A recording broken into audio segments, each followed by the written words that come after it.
Hi everyone, welcome back to the lectures for machine learning. Today we are going to start principal component analysis. This particular topic will be spanned in 3 days lectures. So let's start today's the first lecture, and today I will be mainly giving you a wish list for PCA, as we call it, principal component analysis, like what we really want to achieve. Formulation we'll see tomorrow. Today, just the motivation and what exactly do we desire from the principal component analysis. That's what we'll look into. Okay. So let me start first of all with very basics. Let me start with how data is represented in machine learning, or when we are doing machine learning. How do we represent the data? So we have seen this in linear algebra and the introductory lectures for machine learning. That just a second, I think. Okay. Am I recording this?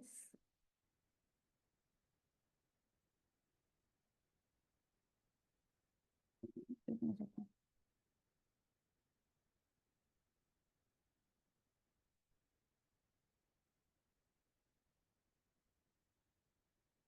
Okay, I'm recording this. Okay, fine. Yeah. So basically, the data is represented as a vector or a matrix whenever we are doing machine learning. We talked about this in linear algebra. The linear algebra was all about representing the data and handling that data. And when I took the initial lecture, the first lecture of the machine learning itself, I told you that linear algebra is like one of the pillars on which machine learning stands, because if you can't represent data as numbers, the machines will not be able to understand that data. And if machines are not able to understand the data, then you cannot do machine learning, right? Because to teach machine what it needs to do with the data, it has to understand what the data is, and machines only understand numbers.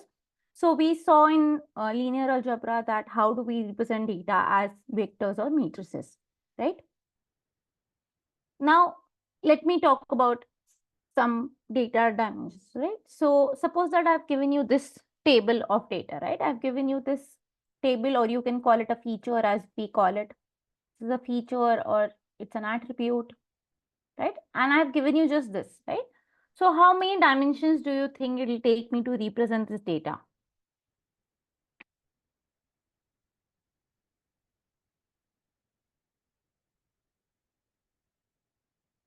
Okay. Others, how many dimensions do you think I'll take to represent this data? How many dimensions?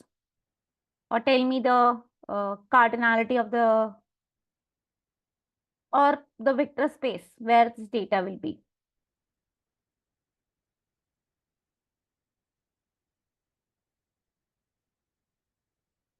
To represent this data. Okay. Correct. So you all are correct. So we will represent this data in R1 or in one-dimensional space, right? So this is how I'll plot this data, right? So this is my one-dimensional line. This is, you can call it, this is R1 space, right? This is, you can call it x-axis or any axis that you want to call it. And these are the data points, right? So 28 is somewhere here. This is 28. This is 10. This is 100, right? So I can represent this data where each of this is a data point. This is data point 1. This is data point 5, right? Data point 5, right? So every point I can represent in one dimension. We understand this, right? Now, what about this data? Suppose that I have two features now. So this is my x1 and this is my x2, right? How many dimensions will we take to represent this data? 2 dimensions, right? So how can I represent this data? So I will have two coordinate axes, right? So I'll have x-axis, I have y-axis, I have R2, right? And I'm plotting all these points here. So this is 1070, right? So this is 10 and this is 70, right? So this is 1070 point, right? And similarly, I must have plotted the other points as well, right? So when I have two features, I need two dimensions to represent that data, right? Now, what about this? Now I've added a third feature, right? So this is x1, this is x2, this is x3. How many dimensions now? Everybody knows this, right? So we need 3, right? So this is how I'll plot this data, right? We can see this in GeoGebra also. I've attached the link. You can check this out. But I've attached the image over here. So now you know that you will need 3 dimensions or a 3D kind of a plane or space to plot this data, right? What about this data? Now I've added one more feature, 4 dimensions, right? So this is x1, x2, x3, x4. But can I plot this? Can I plot this and visualize this? So can I visualize this?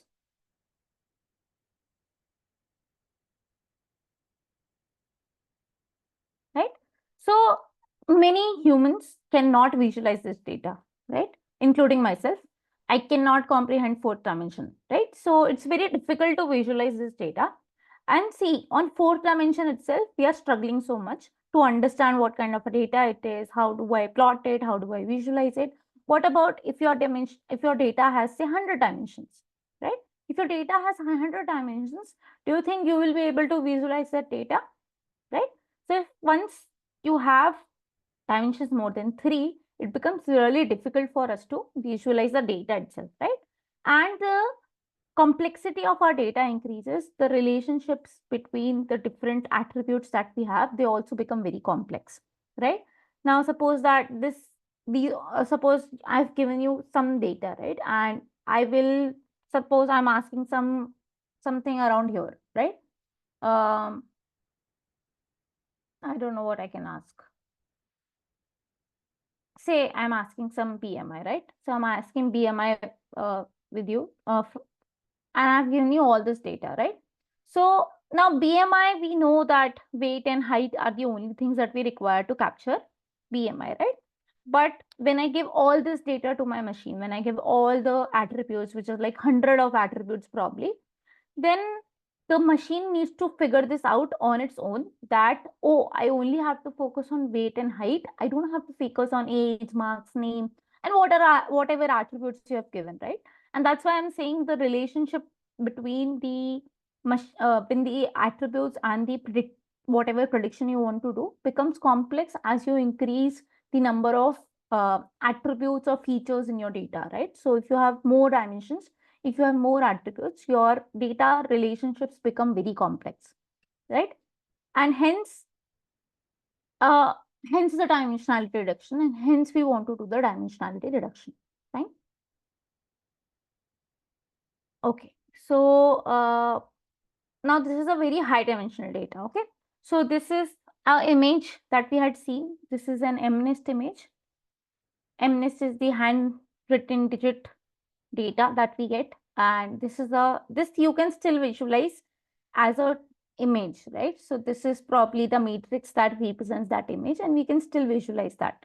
Now suppose that I create a feature vector out of this, right? So what will be the dimension of that feature vector?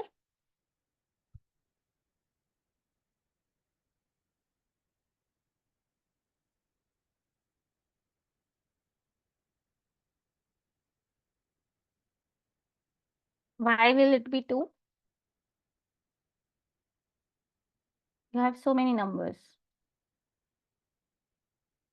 So what is a feature vector? I'll flatten this out. Okay, so whatever data I have, I will flatten this out. So I have 28 cross 28.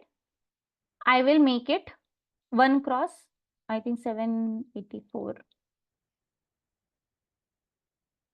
Okay, so when I'm saying feature vector, this we had seen in the introductory lecture itself, that I will flatten this out.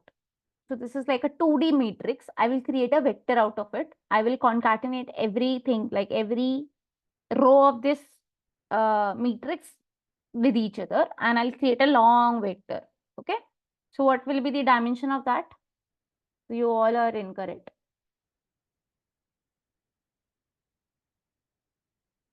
784, right? So the dimension of the vector will be 784. You guys did the same mistake in the introductory lecture also. Fine. Okay, so this is the flattened image vector. So I am creating So I have what I've done is, so this is my matrix, right? This is my matrix. So this is row 1, row 2, and row 28, right? So what I've done is I have appended this row 1, row 2, row 3 up to row 28, right? And each row was of 28 numbers. So I have now 1 cross 784 dimension, right? So can you visualize this vector? Will you be able to plot this and visualize it? No, right? So the same issue. Beyond 3 dimensions, we cannot even comprehend. Probably 4 dimension people can still comprehend.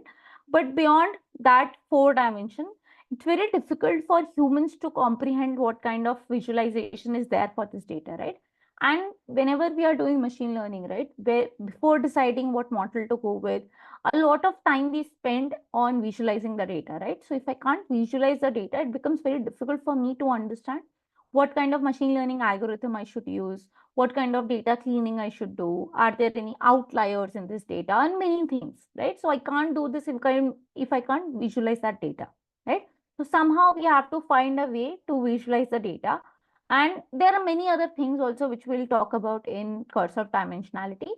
But the thing is that as the number of your dimensions increase in the data, it becomes difficult for a human to actually tell the machine what to do about it, right?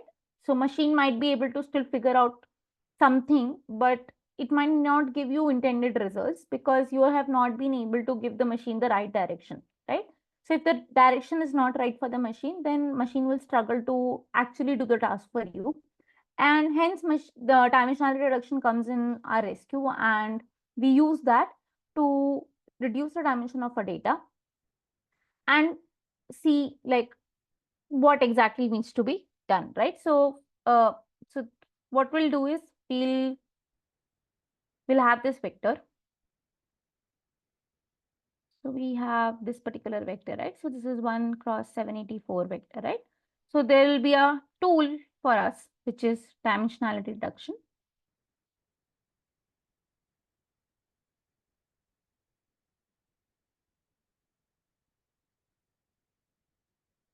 And somehow we'll reduce the dimensions. Probably we'll try to do if we are doing the dimensionality reduction for the purpose of visualizing this data, we'll try to bring it to 2D or 3D, and then we'll see it, right? So for visualization purpose, we'll bring it to 2D or 3D. But if we are doing it for some other purpose, then we will do it, probably we'll just reduce some certain number of dimensions, and we still will not want to visualize it. Okay, so this is lower dimension, right? So today we are going to start on this, right? So in the introductory lecture, I had told you that this is a black box for you yet then, but now we are going to deep dive into this dimensionality reduction. We are going to deep dive in this dimension, this box, right? So what exactly happens in this box and how do we achieve that? Fine. Any doubts still here?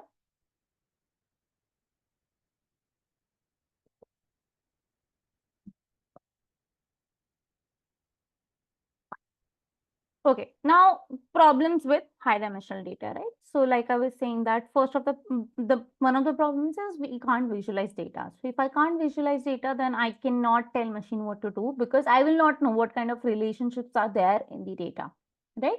Then there is a very important topic or something that people don't understand. I'll try to make it more intuitive and more clear. There's something called as curse of dimensionality. Okay.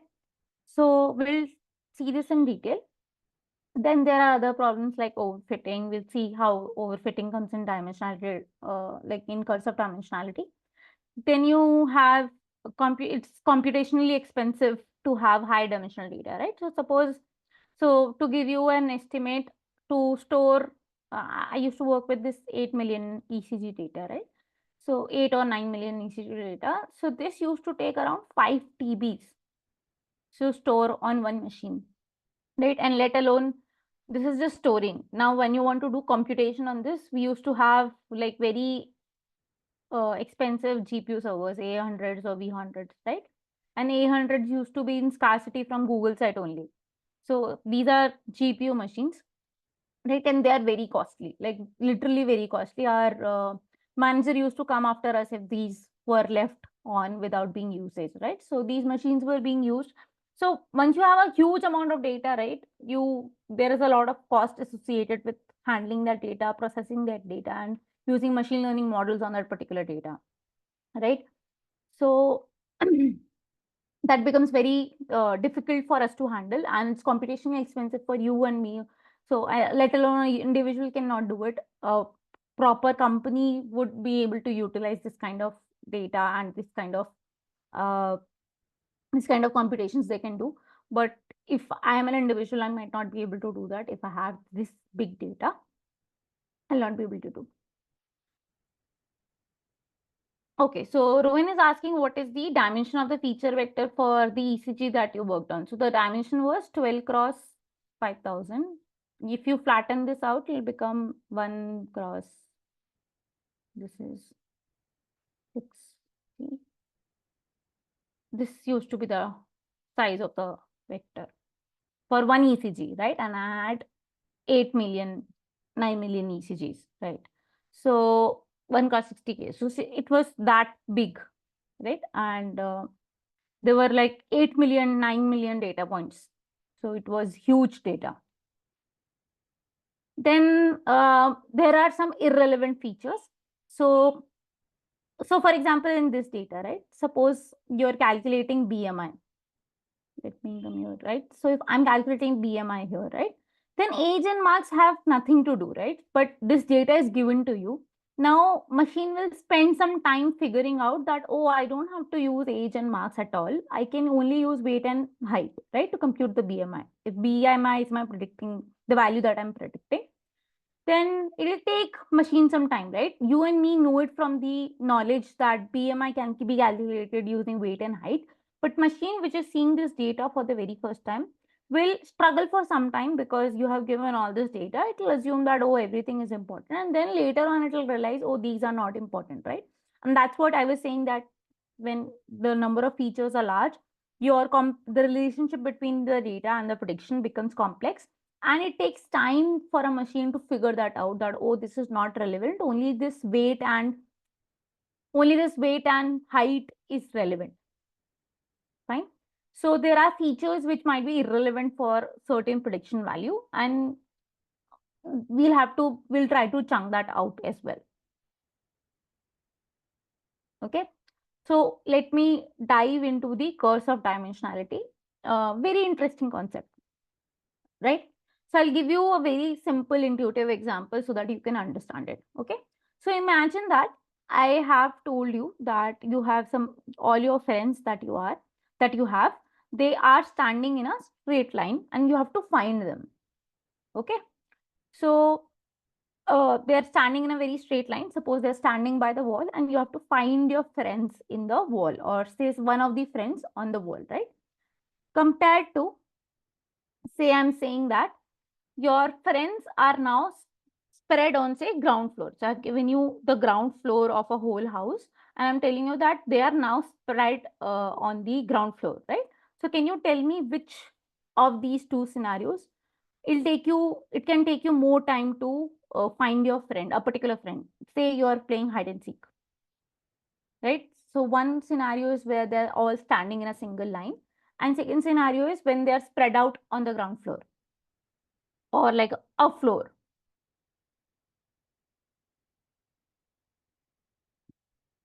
Right. So, okay, many of you have answered correctly. So intuitively you can see, right, whenever they are spread out on a larger floor area, or like they're in 2 dimensions, it'll take more time for us to find our friends, right? Now, suppose I tell you that now your friends can also be present on different floors, right? So it'll take you more time, or it'll take you more effort to find those friends, right? You will first scan the ground floor, you will first then go to first floor, second floor, and whatever floors, right? So now this is exactly the issue with high dimension. Okay. So suppose that this is my data point. These are my data points, and our machine is trying to find these data points or some relationship in these data points. When this is in 1 dimension, it's very easy for the machine to do that. When I increase it in 2 dimensions, then it becomes very difficult, right? And in 3 dimensions, this is more complicated for the machine, right? So similar thing happens for the machine. And this is what I was saying, that as you increase your dimensions, right, it becomes difficult for the data to find relationships or even to find the exact points where this is, right? So this is basically the issue with dimensionality. As you increase the dimensionality of your data, your relationships between every attribute becomes very complex, right? Another example is that suppose you have this kind of data, right? Suppose my data is like this, right?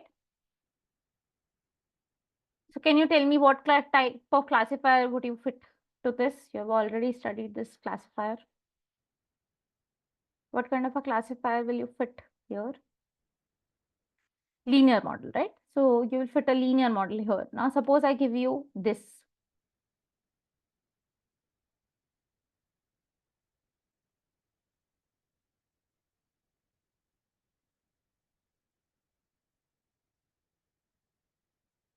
Suppose your data is like this, right? Also suppose it's spread out in a third dimension.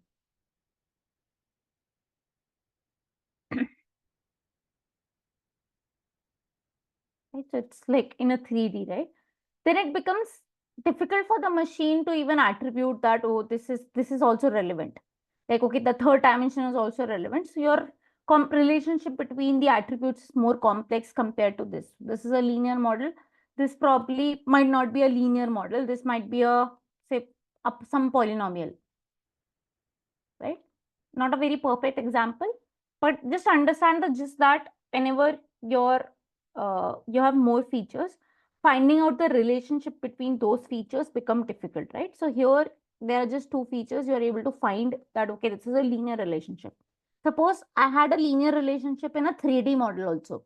Then also the machine would have struggled to find that this is a linear relationship, because uh, now it has 3 features to look at the same time compared to 2 features at the same time. Now cut to 1 feature, it's very simple if there was just 1 feature, right? And it was linear like this. So this was my number line and my data was like this, right? So this is a linear line, right? So it might be very easy for someone or for the machine to figure out, oh, this is a linear relationship. So this is very simple to model, right? But when you have complex data like this, or when you have more dimensions, it becomes very difficult for the machine to find those complex relationships. Fine. So, so the point that I'm trying to make is that when you have only few features, right, it's easier to find the pattern because data points are close to each other. Okay, so data, when you have, and I'll come to this why I'm saying they're close to each other. But just understand that when you have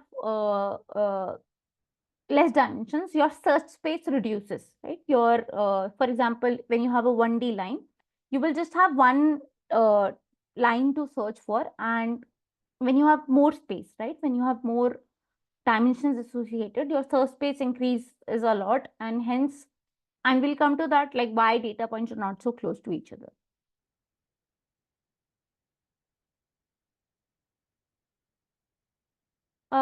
Okay, so Rohan is asking a question that if you decrease the dimension, it might also happen that 2 points might coincide. Then how will you identify the two distinct strengths? We'll come to that, Rohan. Okay. So I'll give you the instances, like what is the exact requirement for doing this dimensionality reduction, what you can do and what cannot do, what you should do. So we'll come to that. Right. So by the end of the lecture, your question will be answered. Pin that question. We'll take it by the end of the lecture. Fine. Okay. Uh, Okay, so let me come to that point where I was saying that when you have more dimensions, then your data points are not as close to each other as we might hope. Okay, so this might not be very intuitive, but let me go over this. I'll come to that. I'll just elaborate a little bit more on why it is hard to find patterns when you have more dimensions. So when you have more dimensions, right, there is a thing called as sparsity. the data points are actually very far apart. We will see this. Like why they are far apart, right? This we understand that there is more space to cover, right? So your search space becomes a lot, right? Like for the example, when I told you about finding your friends on a 1D, 2D, or a 3D dimension, you can understand intuitively that the search space becomes more when you have more dimensions, right? And hence it becomes very difficult, or with every increase in the dimension, it becomes difficult to find things in that particular space, right? And the relationship between the features become harder to understand because now you have multiple features and you don't know how they are associated. They might be linearly associated, they might be polynomially associated, you don't know, right? Or they might not be any relationship at all, right? So when you have more features, now you have to actually look at every feature combination kind of to understand what kind of relationships they hold, right? So when you have more features, when you have more dimensions, the complexity of your data increases and your complexity of the model also increases. Hence, finding that relationship that the features hold becomes difficult for a machine, right? And there is a consequence to this, that when you have more data, right, you actually need a lot more data to actually truly understand that relationship. Okay. So if you have, suppose you have just one dimension, right? So say 100 points were enough. With two dimensions, because the data will be very sparse, 100 points will not be enough. Maybe you will need some 1,000 points, right? I don't know this exact number. There must be some relationship. Uh, I don't think I've put that relationship on the slides, but I will encourage you to go and read the Wikipedia page for curves of dimensionality. And there they tell you that I think within 1,000 dimension of data, you will need the amount of the data points that you will need to actually model the relationship or to understand the relationship between the features properly will be greater than the number of atoms that are there in this whole universe or the earth, right? So you need more data when you have more features to properly model or to properly understand the relationship between your features of the data. Okay. Now, there was a point that I made, which is very counterintuitive, that the data points are very far apart when you have higher dimensions. Okay, so I'll give you an example. I'll encourage you to read more about this if you want to understand it more. Uh, so this is a very simple example. Okay, so when you pick two data points randomly on a unit square, okay, so on an average, they will be roughly 0.42 units apart. Fine. Now, suppose if I pick two random points in a 3D unit cube and I take a average distance between any 2 points, this will be around 0.66 units, right? And suppose I have this dimension of data, you know how much, uh, how far apart these points. So the average distance between 2 points, if I sample 2 points randomly from this dimensional hypercube, they will be on an average 408.25 units apart. Okay. So all I want to state here is that as your dimensions increase, your data points are more spread out. The distance between those data points will be more on an average when compared to a smaller space. And hence, the data points are very far apart from each other whenever we have higher dimension. Okay. So if you don't understand this, I will say that go read this. How are we reaching this 0.52 number, 0.66 number? And it's very interesting because this might not be very intuitive that why data points are very far apart when the dimension of the data increases. Fine. Only thing to remember from this is when the dimension of the data increases, your points will be very far apart from each other. Okay. So I encourage you to go and read the Wikipedia page for the concept dimensionality. I will attach the Wikipedia page here, and you should definitely give it a read. Fine. Okay. So another thing happens, and you will tell me what do you think this phenomena is. So if data is sparse, okay, then data points will be very, so with the new data points, right, will be very far apart from your training instances, right? Suppose there is a 10,000 dimensional data, then whatever training data that you will have, first of all, it's very difficult to, capture every point and every relationship and put it in a data. And suppose that you're not able to do that, what can happen is that your test point, your test instance, the one that on which you are testing, might be very far apart, or it's likely to be very far apart from your training instance, right? And predictions, when you do predictions on those kind of test points, uh, it will become very unreliable to do the prediction in the higher dimension. Okay. So if this happens that you're on training data, you're doing well, but on your test data, you're not doing well, what do we have?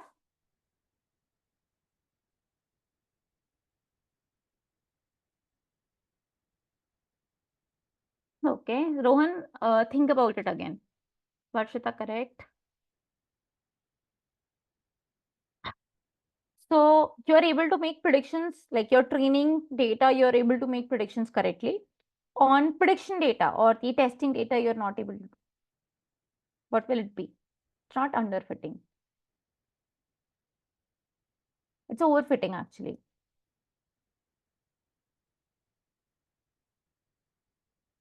right? So this is overfitting because on your training instances, you are able to do the prediction correctly, but on your test instances, you're not able to do the predictions correctly, right?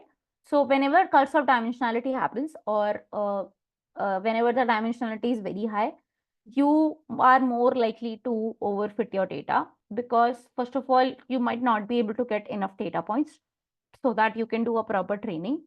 Suppose it's so many thousand dimensions of data, right? You might not be able to find the appropriate number of data points. And if you don't have enough amount of data, then you're more likely to overfit. Fine. Bharat, is it clear that why this is overfitting?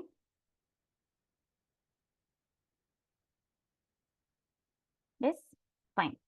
Harshit is also here. Harshit, clear why this is overfitting and not underfitting?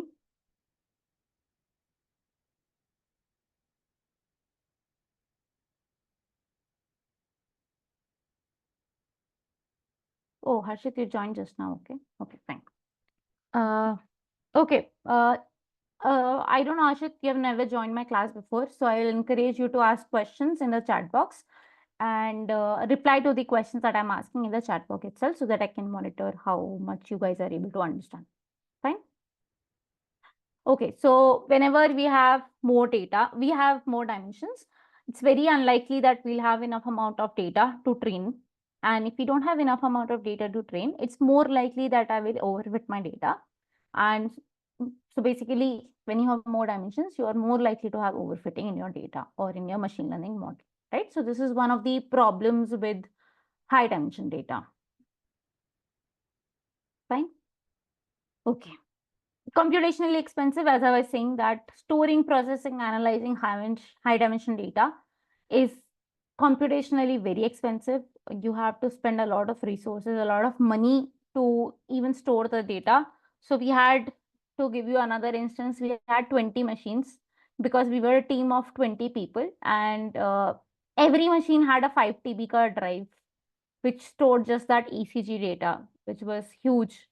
And we used to spend a lot on just storage because it was so high. So we were planning to, somehow reduce the data or have a better representation of the data because it was becoming computationally very expensive. Storage wise also, it was very expensive for us to store all this data. Fine, let alone if you are going to process this, then you need bigger GPU servers, you need bigger RAM in your CPU, then it all basically becomes very costly affair. So it's a very computationally expensive thing. Uh, Again, the irrelevant features, like I was telling you in the example, that suppose you have these features: weight, height, BMI, sorry, age, marks, BMI, right? and this is my prediction. These are my features, right? So I have given this data and I'm asking machine to figure it out how to calculate BMI given this data, right? So if I had given just weight and height, then also my model prediction would have been really good. Now, if I have given for these two extra attributes to it, these are extra, right? They are not relevant for the calculation of BMI, most likely. Yeah, they're not relevant for the calculation of BMI. Then machine will initially try to find the relationship. Oh, is age related to BMI or is marks related to BMI? Because it doesn't know the inherent meaning of marks and age, right? It knows it just as numbers. So if he just knows that as numbers, it'll first try to find the relationships, and slowly it'll learn that, oh, these two features are not relevant at all. I should only focus on weight and height, right? So it'll take some time for my machine to figure out that age and marks are extra features. They're irrelevant for my BMI prediction. So it'll take time for the machine to actually come to a very good performance, or to build a model or give me a model which has high performance, right? Compared to whenever suppose I had given it just weight, height, and BMI to figure it out. Then I think it will be very quick to understand, oh, how this is related to each other. Otherwise, it will spend some extra time to figure out that these are not relevant, right? So in high dimension, what happens is a lot of features might not be relevant for your prediction, and the machine will take some time to figure that out. It'll first try to model those relationships. Eventually, it'll realize, oh, this is not relevant for my model prediction, and that there is a curve associated with it. It will take time to identify what is truly important in your model prediction, right? And yeah, so identify true informative signals among the noisy data is difficult, right? So this is just nice for BMI prediction. These two are the relevant features. This is not so important. This is age and marks are not important. So it'll take some time to understand that these are the ones which are related with BMI and these two are not. Fine, so irrelevant features. Okay, so can we somehow bring our data to the lower dimension? So we understand that there is a issue with high dimensional data. There are many issues with high dimension data. There is sparsity. Sparsity basically leads to having the requirement of more data, or there is, let me go back to that particular slide where I had summarized this.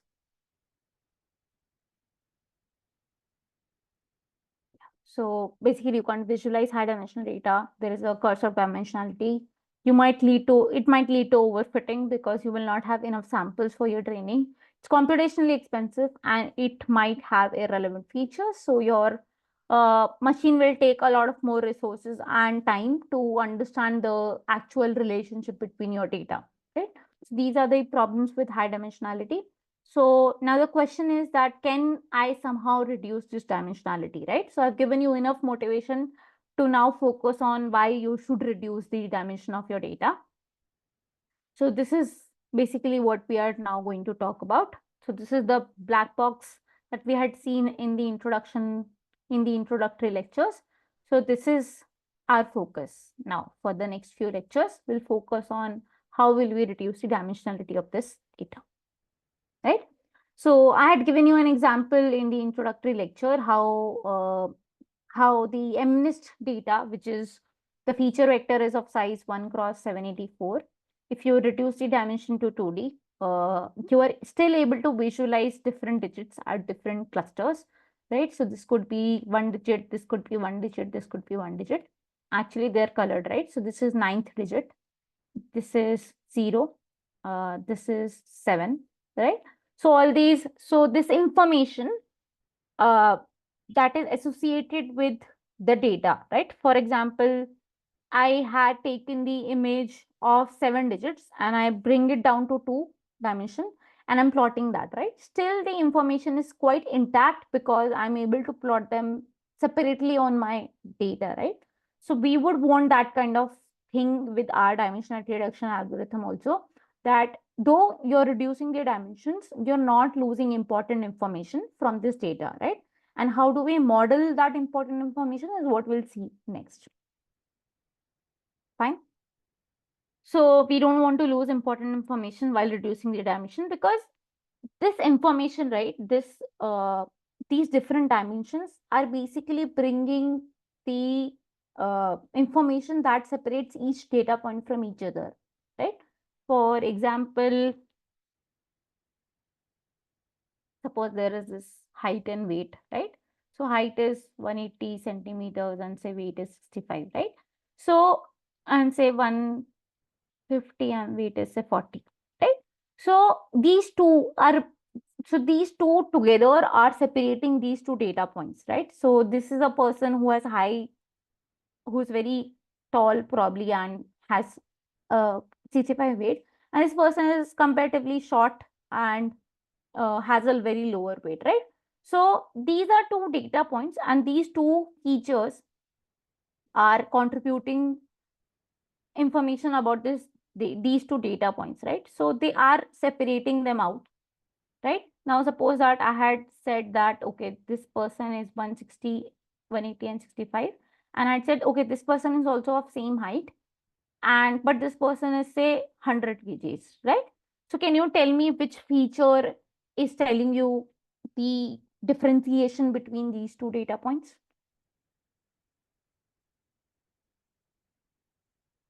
So this is data point 1.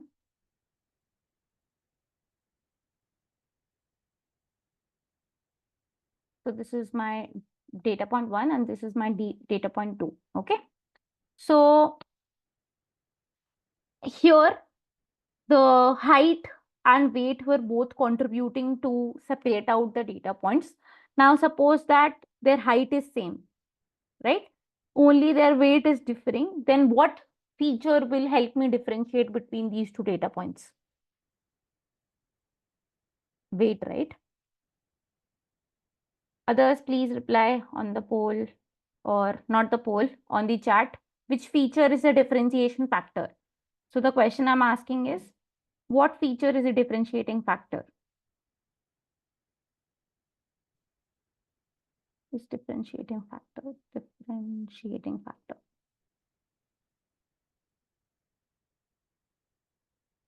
Differentiating factor, right? So all of you have answered it correctly. Weight, right? So weight is the one that is differentiating between these two data points. So these features, sometimes they help us differentiate different data points. Now, in this particular case, height is not contributing much, right? So I could have easily removed this height and just worked with weight, right? If all my data points had the same height, then that feature is not contributing much, right?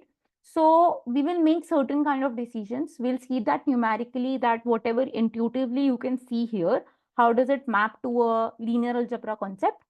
And how we will determine, okay, what features we should be looking at and what features you are okay to drop. Fine. Okay, so we should not lose important information. Here, the important information was the weight. Height, intuitively, we can say that it's not very important because they are not differentiating these two data points, right? Suppose I had given one more data point with the same height, different weight, you will very be sure that, okay, height is not contributing anything, right? Because the value for the height is same. So it's not a differentiation factor between the data point. So we don't want to lose the important information while we are reducing the dimension. We will see how we will ensure that we don't lose the important information, right? So I'll build the intuitive foundation today. Mathematically, we'll translate it tomorrow. Any doubts still here?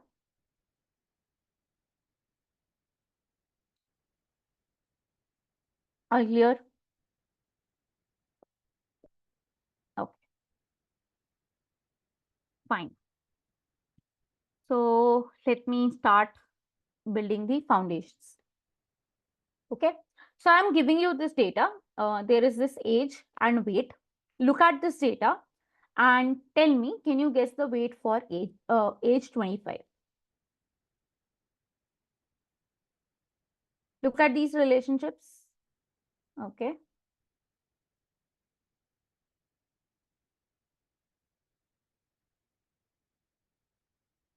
Okay. Okay. Others? See the data.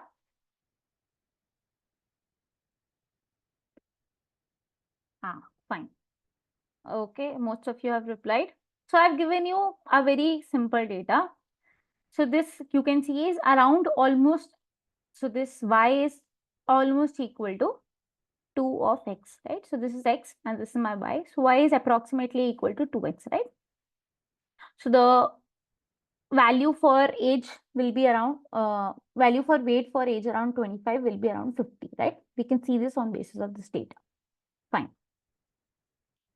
Now, suppose that I give you age, height, and weight, right? Can you tell me the weight for age 25?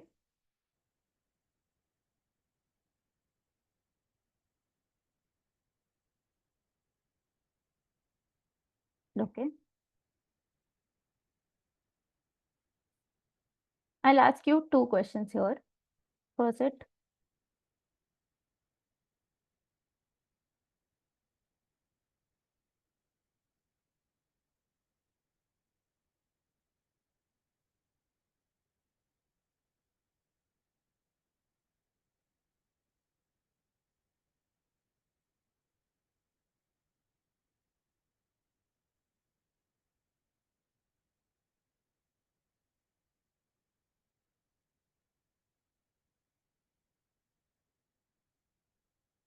Okay.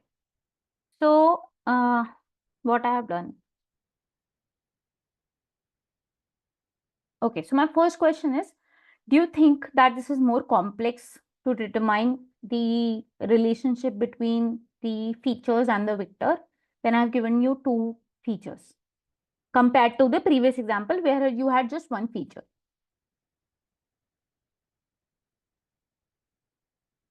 Yeah, no need to compute. Just intuitively tell me, do you find it difficult because for whatever reason? Right? So this is more complex, right? Or this is not complex. You don't have to calculate the exact value. So to be very honest, this will again be around 50, right?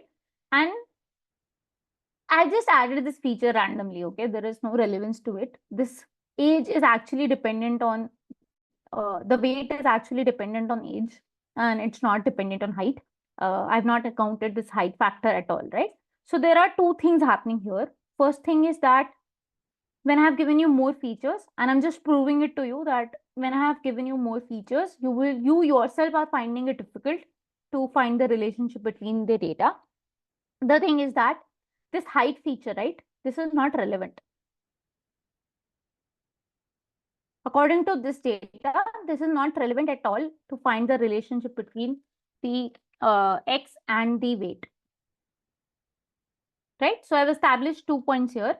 One is that when you have more features, it's complex, it's more difficult to find the relationship. Second point that I've established here is that uh, there can be irrelevant features, and you might waste time on finding that relationship from irrelevant features. Is it clear now? The irrelevant features and the complexity of the data, right? Yes, no. Any doubt, guys? Not able to understand? Here, Harshit, Vedant. Any doubt? Okay. Harshit? Okay, fine. Okay, fine. So now you might feel this is like a detour. I'll just come to it at the end. I will tie all these concepts together. Okay. So let's talk about mean. Okay. So why I'm talking about mean is first place is that we do something called as zero centering in our data. So I will tell you how to do the zero centering, which help us compare variables on different scales. And some of the statistical calculations. So what is zero centering? First of all, let me come to that. I think then you will understand it more clearly. I will just change the order of the slides. Okay. So I'll take one question that I have. Do we need to find covariance between x and between y and every xi? We'll come to that, Vedant. Okay, covariance is at the last. I'll come to that. So let me first talk about mean. Okay. So why am I talking about mean? So mean, variance, and covariance are three things that we are going to talk about in this particular lecture, whatever time is left. So the reason for having mean is that, first of all, I want to calculate variance and covariance. And if you have gone through your probability lectures, then you will know that mean and covariance calculation requires mean, right? Other thing is that what we do is we actually zero center the data. What is the meaning of zero center? That we calculate the mean of every attribute and then we subtract that mean from every value. Okay, so for example, let me see this. So suppose you have some data over here. You have x1, you have a1, a2, a3, an. Okay, and you have this x2.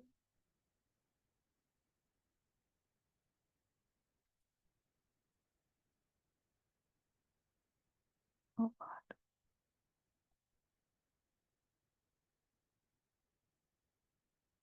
Okay, so these are my two features that I have, and these are the values. Suppose my mean is mu1 and mu2, right? So how do I zero center the data?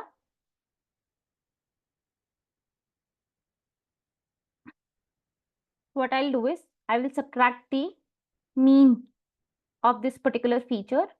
So mean is mu1. Okay, and how will I compute the mean over here? I will take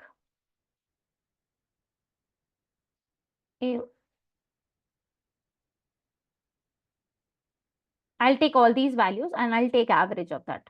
Okay, a1, a this first, a and 1 divided by n.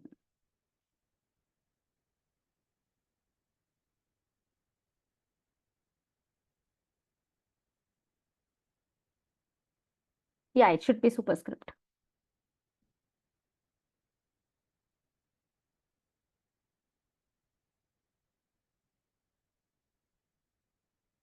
Okay, so this is mu2. Fine. So how will I calculate the mean? So we know the formula for mean. So what will I do is I will take the column, the feature that we have, not the column, the feature. So this is my feature. I'll take all these values. I'll sum them up and I'll take an average of that. So this is my mean, right? You know this from your probability class, I'm hoping. Similarly, I'll calculate the mean here. The mean will be mu2 and I'll just subtract that. Okay. So what happens when I do that?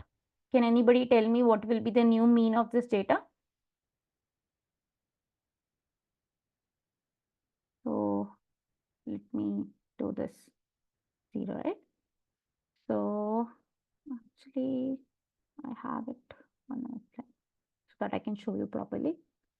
Okay, so this is my data. I have it here. The mean is coming out to be here, right? So this is, I have averaged it out. So these are the means, and this is the data. I have subtracted. What I've done is I have for every cell, I have done B3 minus the mean. Okay, so similarly, you'll see that here it is this minus this minus this, right? And this is the mean, right? So I have subtracted the mean of age from this whole column, and now the new mean is 0, right? And this is called zero centering. Okay, so the new mean will be 0, 0, and 0. This is what we call zero centering. And we always do this with our data. Zero centering, And the reasons for doing this zero centering are very simple. First of all, it helps us compare the different variables which might be on a different scale. Okay, so what does that mean? So can you see that this age is ranging from just 15 to 45, right? Though my height is ranging in like 150s, right? So the scale of these two features is very different from each other. So if we do that, right, if we don't do that, what can happen is that the feature which has higher values, right, your model might think that this is more valuable rather than compared to this. And this happens. And hence we do this zero centering. We basically make our model know that, okay, how much. So basically you are bringing them on a similar scale, right? Now the data is centered around zero. So you're just bringing them back to a similar scale.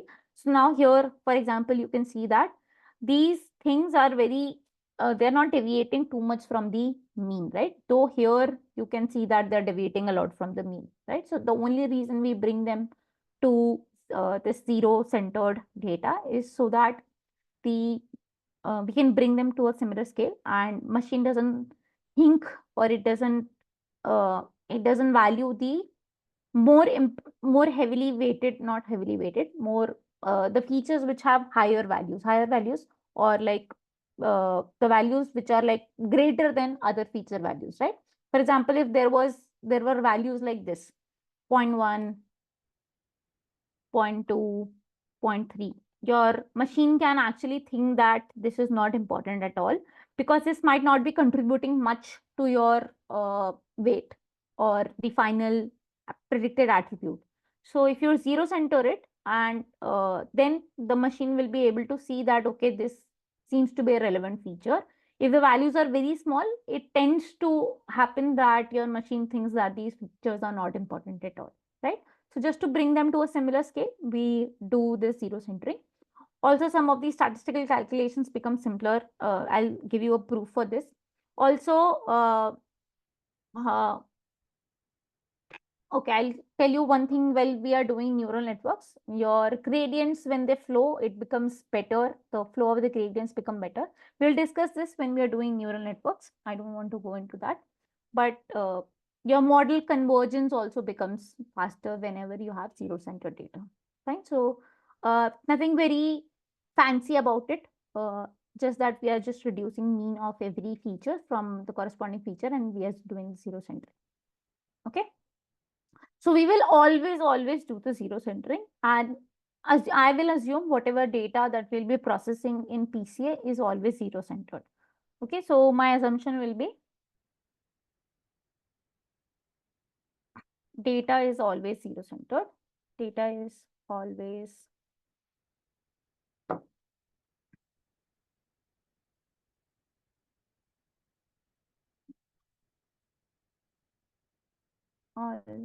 oh God, I'm not able to write them.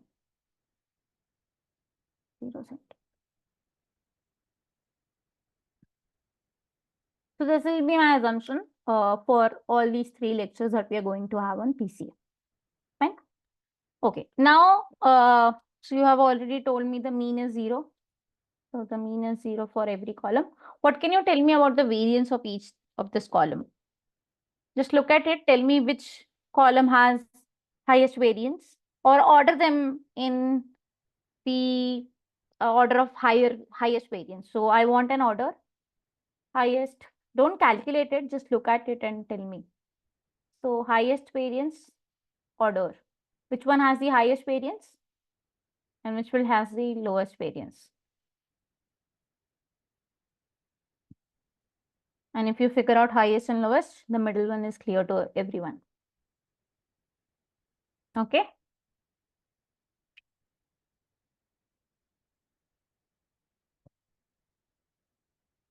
Okay. Fine. Okay, you guys are able to see this. So weight has the highest variance, right? And the lowest variance is in height, right? And the middle one is age, right? Age has the second highest variance. So let's see this. Just copy this.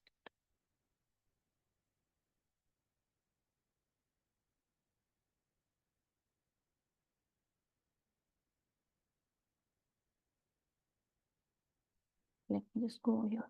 Okay. So here I have calculated the variance. Can you tell me how to calculate the variance? This is a formula for variance, right? So you reduce the mean of the every data point, every cell, right? Every data point, you'll reduce the mean, you'll take a square of it and you will average that out. So you will be able, and you will sum them out. So you will get the variance of the jth feature, correct? Yes, no, right? Now I know that mu j is 0, right? Because I'm assuming zero center data.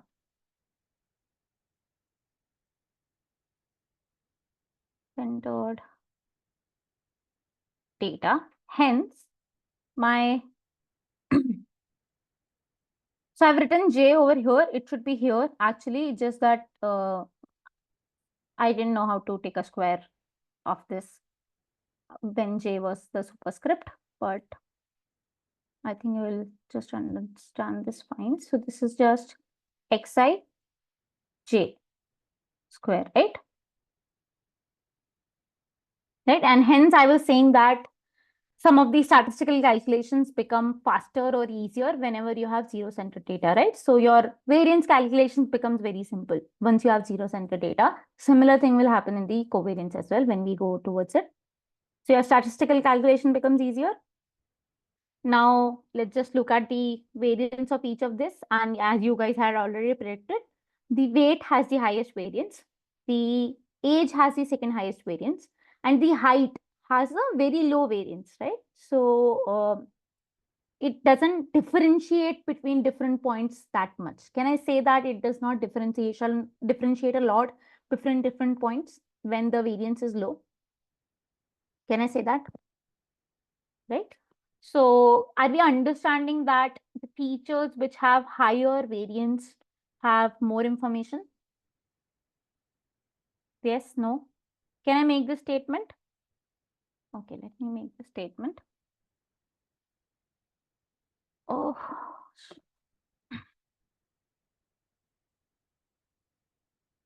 the features with higher variance have more information.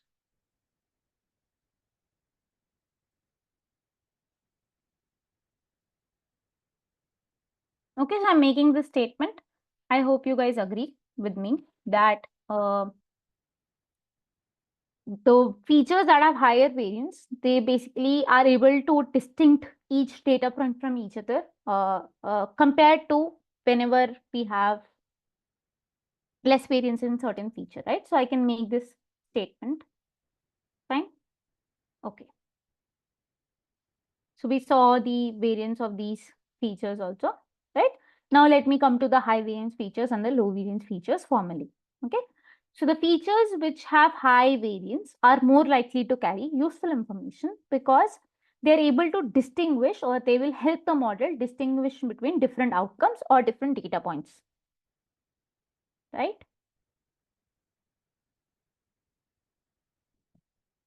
Fine. So the features which will have higher variance are actually important for us. Okay.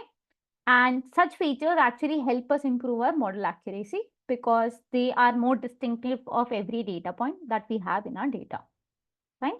On the contrary, low variance features, they might not be that useful because they can't differentiate the samples as much as can the high variance features. And usually you will find that the features which are low in variance, they are redundant or relevant and will not contribute much to the model prediction. Okay. So based on this knowledge, can you give me a principle around variance that whenever I'm doing dimensional reduction, I should try to do something with the variance, something, or I should do, or I should be careful about certain features which have higher variance or lower variance.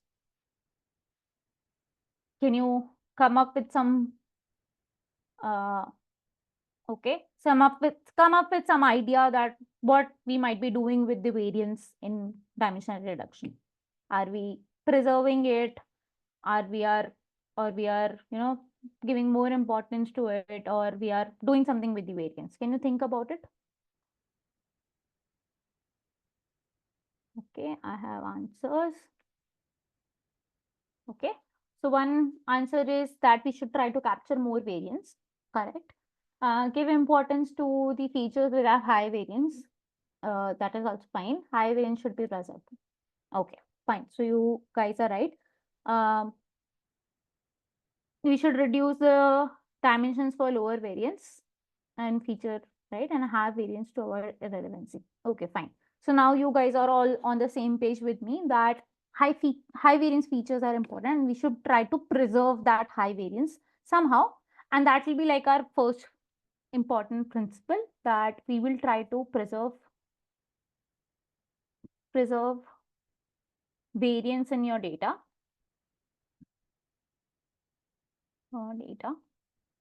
as much as possible. Okay, so we will try to preserve as much variance as we can when we are doing dimensionality reduction.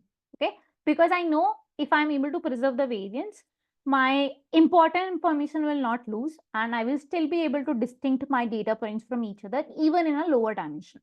Okay, so this is my first requirement, my first item. If we are building a wish list around this, like what kind of properties we want from an algorithm, then this particular feature should definitely be there, that the variance should be preserved, the high variance should be preserved, and we should try to preserve the variance in the data as much as we can. Everybody clear on that? Fine. Okay, now let me ask you a different question. Okay, so can you we are going back to linear algebra. Tell me what is the basis for this data, linear standard basis. So first tell me the dimension of this data. This is an R, 1, 2, 3, 4, 5, 6. Okay, tell me the dimension of this data. Okay, you guys are already answering this. This is R2, right? So what is the standard basis for R2? You guys have already answered it. Standard basis. This is the standard basis.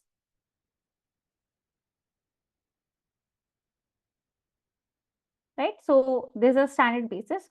So this is basically 1, 0, and this is 0, 1, right? So I have this data like this. Okay.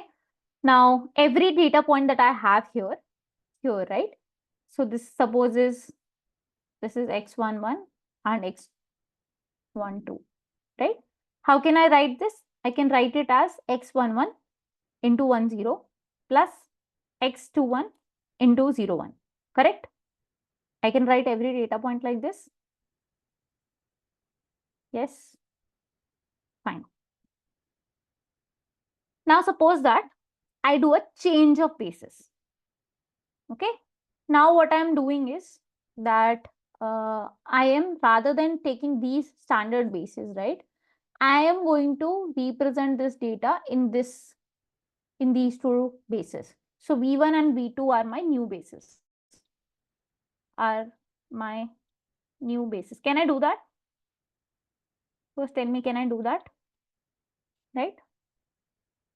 Now I want you to observe certain thing. Okay. So when I change this basis V1 and V2, do you think I can get away with representing whole data in just V1 and I can just completely kind of ignore V2? And you have to tell me why. If I can do that, if you agree with me, tell me why I can just give away V2, like the data on the coordinate V2. Why should I be able to give away that?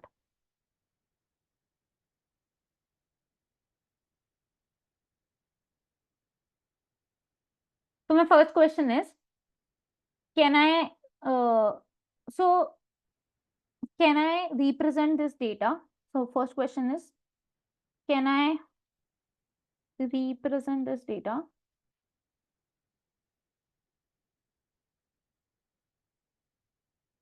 only on V2? And my second question is, why? If yes, why?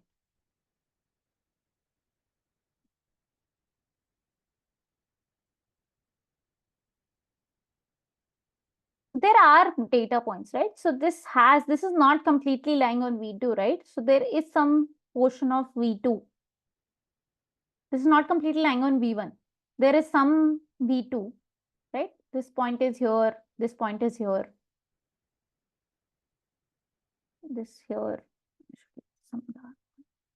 this is here, right? These are the centers of these points. Probably you're not able to see it like that. Right, so this is not completely lying on V1, right? There is some component of V2 also. Can you tell me? Okay. Can you tell me why I should be able to represent this data in V1 and not V2? Like completely ignore V2. Oh, sorry. Yeah, this is V1. Sorry for the correction. Yeah. So can I represent this data only on V1? This is not V2, this is V1. I stand corrected. I'll just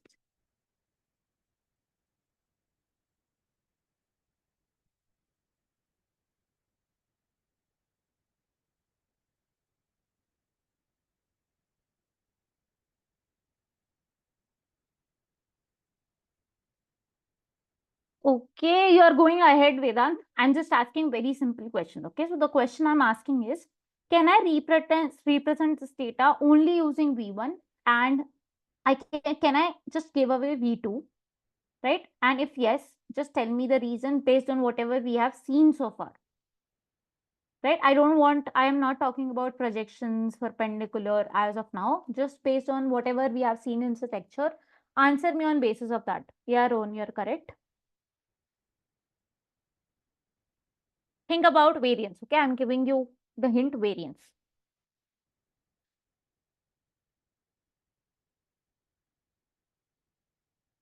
Okay, Harshit, correct.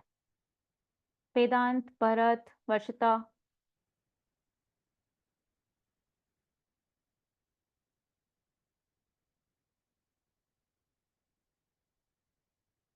Okay, why are you struggling with this so much? This is very simple, okay?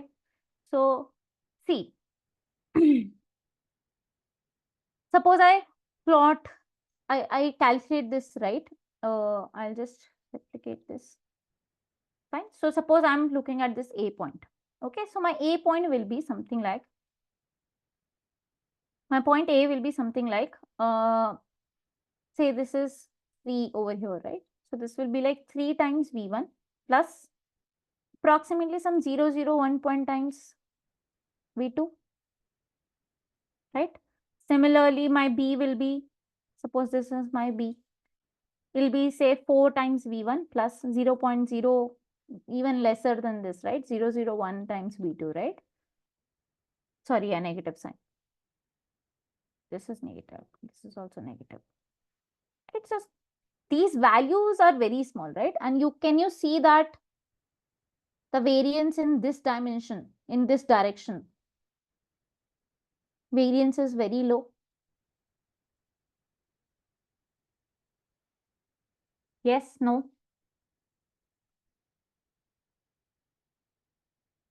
And the data is more spread out in this particular,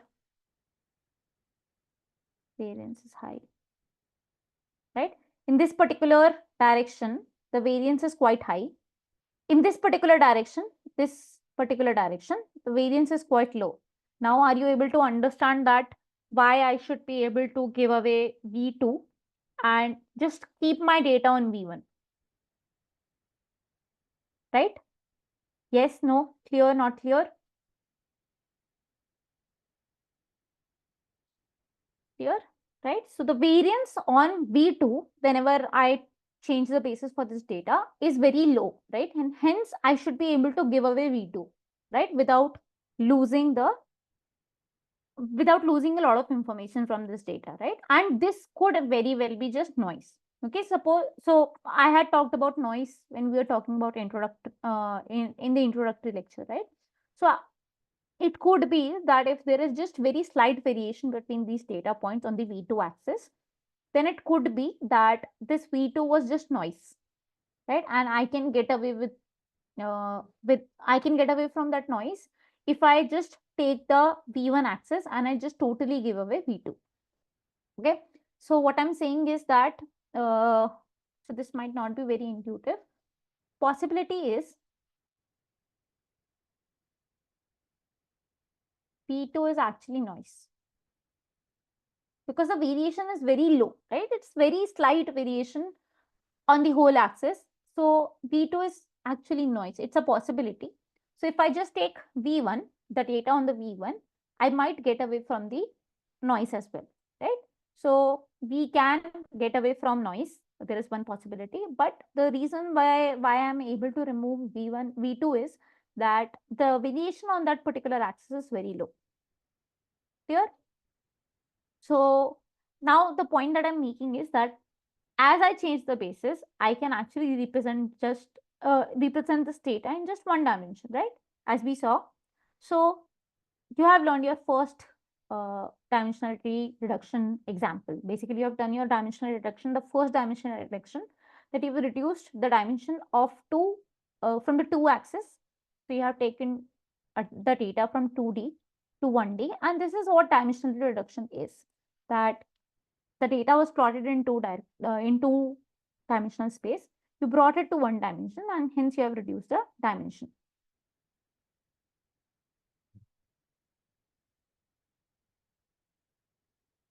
So Rohan is asking that a whole feature can be noise. I thought noise used to be inside some data point, or okay. So a good question. So it can happen. Suppose that this particular feature, right, was all zeros. Okay, or suppose that it was some. I am pretty sure you guys have read one hot encoding, right? Suppose that in one hot encoding, this particular feature was just zero, but whenever you took this data or somebody who collected this data, rather than putting zero, that guy put 0.10 minus 0.1 in the data, right? So in that case, it's all noise, and right, and because all the values for this particular data are actually zero, so you can just get away from this particular feature. Make sense, Rohan? Because it's not adding anything new. For example, this, suppose this was gender, right? And all of these data points that you had was males. Okay. So in that case, your feature will have only zero, right? But suppose that while collecting this data, somebody rather than putting zero, that guy put 0.01 or 0.02 or something like that. It can happen. Though it is one hot encoding, but it can happen that somebody who is providing with this data, they are not putting integers, though they were expected to put integers. They're putting like 0.001, 0.002, or maybe this is some error in data manipulation. It can happen. It happens that, yeah, it happens in all the data points. That they basically, or it can happen in some data points that though it was supposed to be an integer and they put it to be a float value and they added some values to it. It happens all the time. You don't know what kind of data you are receiving. Okay. So if that happens, in that case, you will understand, okay, there is not a lot of variation on this particular dimension, which is V2, and hence you can remove it. Clear? Fine. Okay, so now we have reduced our dimension because we saw that the variation on the V2 axis was very low, and hence we can get away from this data. Okay, fine.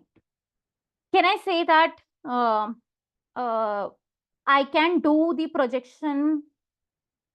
This is an alternate statement that I'm making, that can I project this data onto some other space or some subspace, and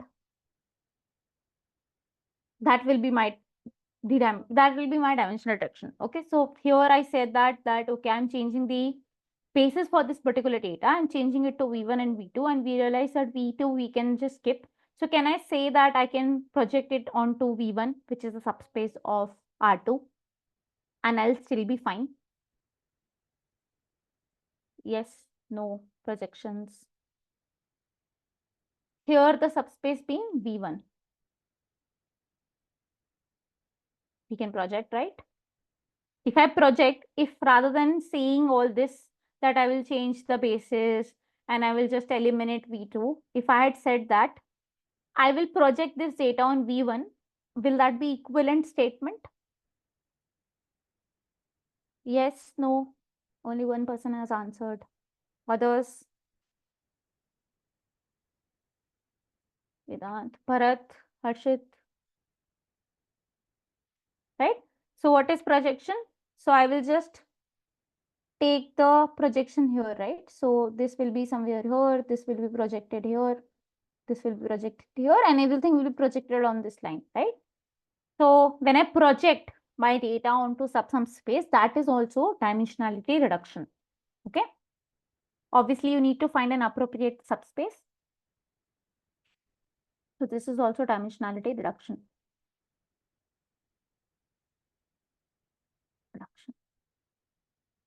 Fine. So there are two ways of saying the same thing, that you can change a basis and remove the dimensions where the variance is not much, or you actually project it to some subspace where you find that your variance will not be lost. Fine. Okay. Now let me give you a question. So I'm giving you three subspaces, S1, S2, S3. This is S1, this is S2, and this is S3, right? Which subspace of this data, of this R2, will you choose to project your data on such that your variance is retained as much as possible? Okay.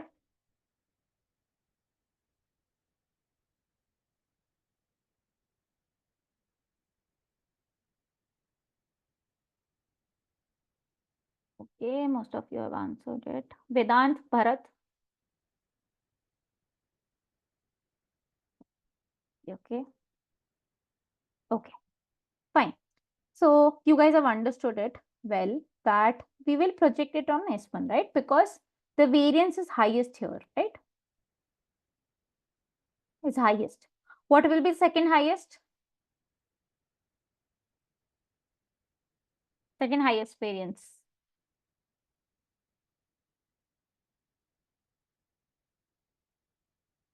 Second highest variance will be S2, right? So if I do the projection here, so my variance will lie between, so this will be projected here, right? These points will be projected here.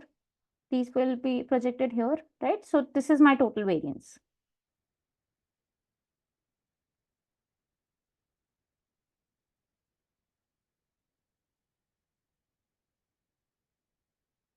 Right? Now, if I project points from here, this will have the least variance because all the points will be projected in this area, like around this area, all your points will be projected. So this is the least amount of variance.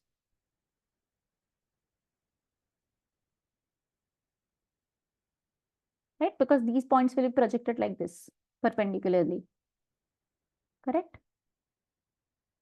So your variance is like the smallest in this particular case. Vedant, clear why the variance is lowest in S3? Fine. So great, you guys have understood well. Okay. Now, if I have to talk about I have to talk about basis for projection. What kind of bases are ideal whenever we want to do change of basis? What kind of bases are ideal for us?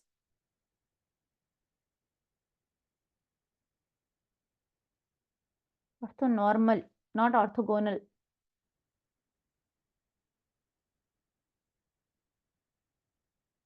Right? Why orthogonal? Orthonormal, basically they are unit, right? And we had seen that whenever we had orthonormal basis, then it was very simple for us to do the projections, right? Or to very, for example, this case, right? 1001. This is an orthonormal basis. It's unit length, and hence we are able to just write it as x1 into this and x2 into this, x1 into this plus x2 into this, right? So orthonormal bases are the best choice for bases, and hence whenever we want to do this change of bases, we will always look for orthonormal bases. Okay. Fine. So we have established two things here. We want to establish the third thing, which is covariance. Okay. So what is the meaning of covariance? Covariance is basically how the two features are related to each other. We'll try to understand that relationship as well. Right now we have looked at every feature individually. Now I want to look at how these two features are interrelated, right?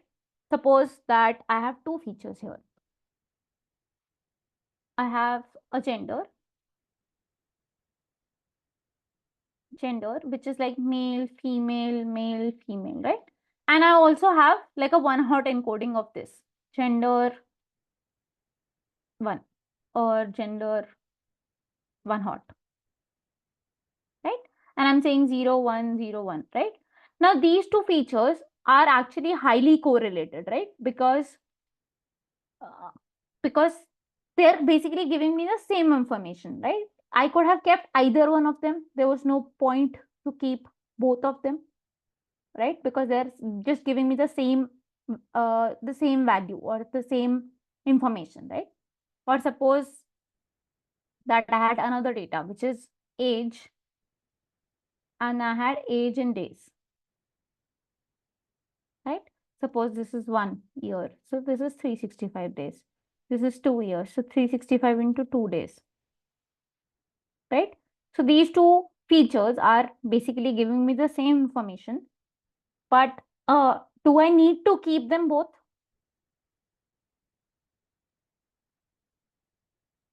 Should I keep them both?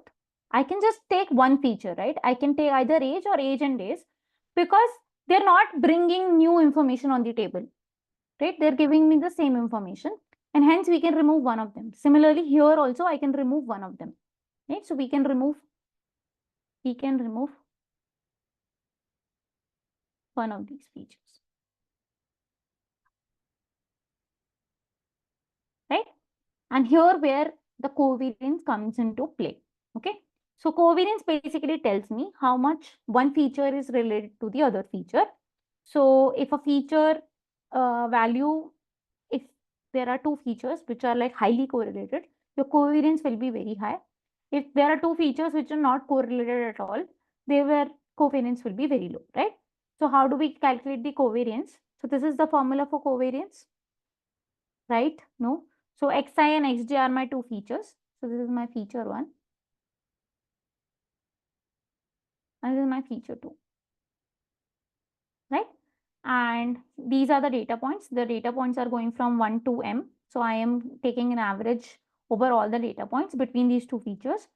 So I'm subtracting the mean from this data point of ith feature, and I'm subtracting the mean of jth feature from this jth data point, right? I can reduce this formula. How will I be able to reduce this formula? I will be able to remove terms from this. What terms can I remove from here?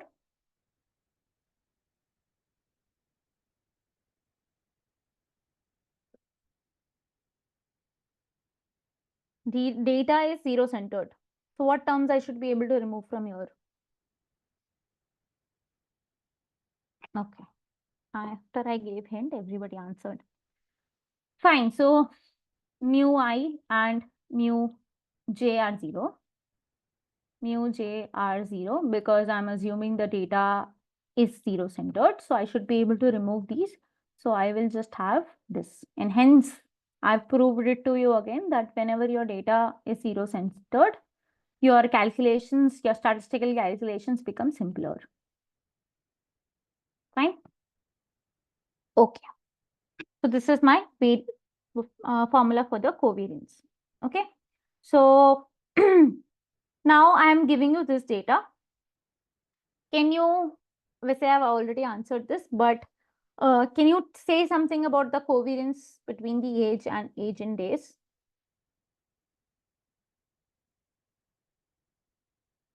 Okay. It'll be high, low, don't know. You have to tell me what will be the covariance between age and age in days. So there are two features. So what I've done is this age, this is just 365 into age. Yeah, so as the age increases, the age in days obviously increases. There is a linear relationship between these two. So they are very highly perfectly correlated, right? So let's see this also. So I've calculated the covariances of these. So this is my covariance. This is my table of data. So this is my age, height, age in days, and you can see the formula. I've just multiplied it with 365. Okay, all the numbers are like that. And I have calculated the mean again. I've zero centered the data. I have calculated the variance of this. The variance is very high for this particular um, feature. And now I'm calculating. So x3 is my age in days and x1 is my age. Okay. So let's look at x1 and x3. Right. Can you see that? So these are just variances. Okay. Do you understand why this is variance? X1 and x1 and x1. They're the same features, right? So if I just put the same feature here, it'll be like calculating the variance. Correct? Right? Yes, no.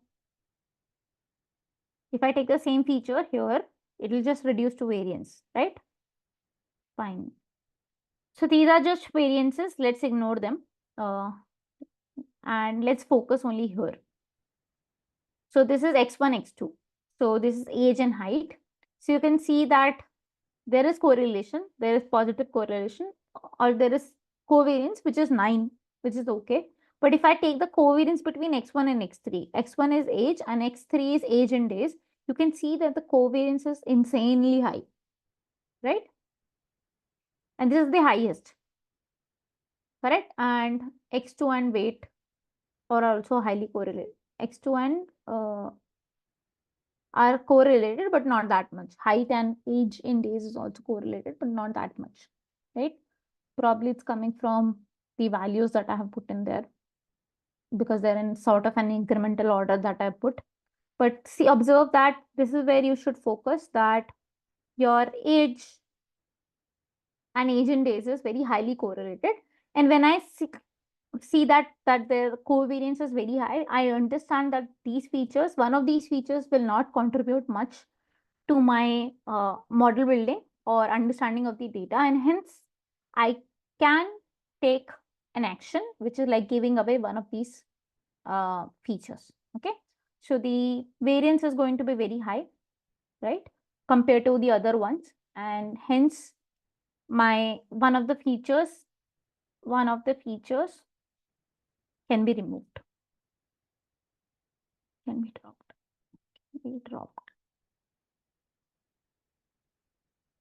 Understood? Yes. Okay. Okay, so these are the variance value. This is like insanely high, very high, right? So we can just remove age and days probably, right? So now this is my wish list, and how should we project the data, or say how should we reduce the dimension? Reduce the dimension. So what we have seen so far, that when you have to reduce the dimension, you should reduce the dimension of the data such that whatever you're doing, your data after the projection or after reducing the dimensionality should have high variance along the dimensions that whatever you are taking, okay, whatever new dimensions you're taking. Now, whatever alternate bases you are going to choose should be orthonormal. That's like the most obvious thing that we have seen in linear algebra, that orthonormal bases are the best. And then also the covariance between any two dimensions should be low. Fine. So these are our three requirements. These are three things that we have on our wish list that we want to do whenever we want to proceed with PCA. Fine. So just remember this wish list and we will formalize them. We will actually convert them to equations and numbers in next lecture. You will see direct concepts being picked up from linear algebra, and you'll be able to translate each of this line to a linear algebra concept, and you will be having an algorithm for PCA. Fine. So what we have learned today, we have seen how the data is in higher dimension or in different dimensions. We discussed the issues of dimensionality and something called as curse of dimensionality, right? And we also looked at the wish list for our PCA. Fine. And that's all I wanted to cover today. If you have any doubts, let me know. Yeah, so you had a doubt. What's the doubt?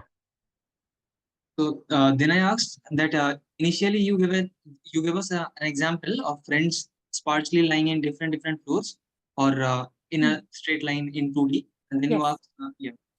So in that thing I asked okay, now actually now the question has already been answered when you talked about, but still the question was what if while putting them all in a single line, two distinct data points they coincide? Then you will lose one important feature. So, but you said that we will arrange them in such a way that variance is high. So you are always capturing that thing. Correct. So okay, so let me say the question again. So at the start of the lecture, when we were talking about reducing the dimensions, like bringing 3D to 1D, the doubt was that it can happen that there were two points which were at different positions in 3D, but when I reduce the dimension, they actually are coinciding over each other. Okay, so they're coming over each other. So their individuality will be lost, right? So I think we now should understand that if there was high variance in the original dimension in 3D. And when we reduce the dimension, we will always reduce the dimension such that the variance is maximized. So there was high variance or the distance between these two friends of yours in the original example. Let me go back to that slide where I had here, right? So suppose these two friends were at very high distance from each other. So that will be, we will try to preserve that whenever we are doing the dimensional reduction. Suppose these two friends were standing very next to each other. So it can happen that when you reduce the dimensions, you actually are placing them very near to each other, or these points might coincide in say 1D. But that kind of translates okay, because in the original dimension also they were very close, right? But if they were very far apart, then whatever we are going to do, we'll try to ensure that whatever distance was there or whatever differentiation was there between these two friends or these 2 points will be maintained. Fine? Yes, ma'am. That example that you also gave, S1, S2, S3, about those lines. So Yes. that also gives this answer. Correct, correct. Yeah. So where is that? Yeah, so basically, the way we do it is that we try to preserve as much variance as we can preserve. And also we get a very good number of we get a very low number of dimensions, and whenever we do it properly, you will see that the points which were very different from each other, they will still stay apart. But if there was a point which was like exactly or very close to some point, it can happen that they will coincide. But in the original data also, they were not very far apart, so we should be fine.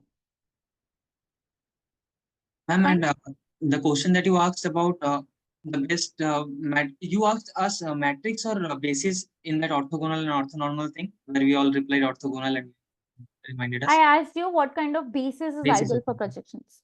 Okay, I mistook it for the matrix itself. So I was Matrix, yeah, assuming I understood. matrix Yeah, has yeah. orthonormal basis. Yeah, no, I asked for basis. I understood that you guys got confused between orthogonal and orthonormal. But no, I was asking about the basis. Fine. Any other doubts?